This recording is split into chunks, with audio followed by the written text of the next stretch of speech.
حضرت عبداللہ بن مسعود رضی اللہ تعالیٰ عنہ بیان کرتے ہیں، ایک آدمی نبی صلی اللہ علیہ وآلہ وسلم کی خدمت میں حاضر ہوا تو اس نے عرض کیا، اللہ کے رسول، میں نے مدینہ کے دوسرے کنارے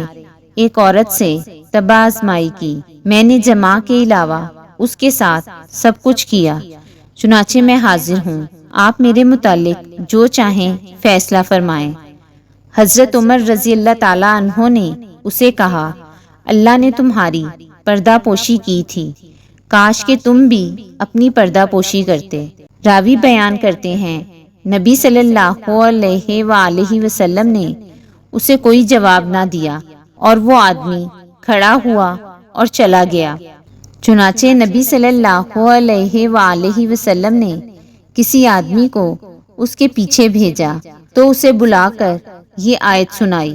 دن کے دونوں اطراف اور رات کی چند ساعتوں میں نماز پڑھا کریں، یقیناً نیکیاں برائیوں کو دور کر دیتی ہیں اور یہ نصیحت قبول کرنے والوں کے لیے نصیحت ہے۔ حاضرین میں سے کسی نے عرض کیا، اللہ کے نبی، یہ اس کے لیے خاص ہے؟ تو آپ صلی اللہ علیہ وآلہ وسلم نے فرمایا، نہیں، بلکہ تمام لوگوں کے لیے ہے۔ حضرت زید بن خالد الجہنی رضی اللہ تعالیٰ عنہ بیان کرتے ہیں، رسول اللہ صلی اللہ علیہ وآلہ وسلم نے فرمایا، جو شخص حضور قلب سے 2 رکعتیں پڑھتا ہے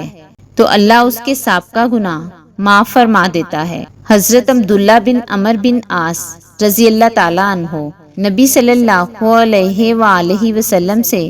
روایت کرتے ہیں، آپ صلی اللہ علیہ وآلہ وسلم نے ایک روز نماز کا ذکر کرتے ہوئے فرمایا، جس نے نماز کی حفاظت و پابندی کی تو وہ اس شخص کے لیے روز قیامت نور، دلیل اور نجات ہوگی، اور جس نے اس کی حفاظت و پابندی نہ کی تو روز قیامت اس کے لیے نور، دلیل اور نجات نہیں ہوگی، اور وہ قارون، فرعون، حامان اور ابی بن خلف کے ساتھ ہوگا۔ حضرت ابو درداء رضی اللہ تعالیٰ عنہ بیان کرتے ہیں، میرے خلیل نبی صلی اللہ علیہ وآلہ وسلم نے مجھے وصیت فرمائی کہ اللہ کے ساتھ کسی کو شریک نہ بنانا، خواہ تمہیں ٹکڑے ٹکڑے کر دیا جائے اور خواہ تمہیں جلا دیا جائے، اور جان بوجھ کر فرض نماز ترک نہ کرنا، جس نے عمدن اسے ترک کر دیا تو اس سے ذمہ اٹھ گیا،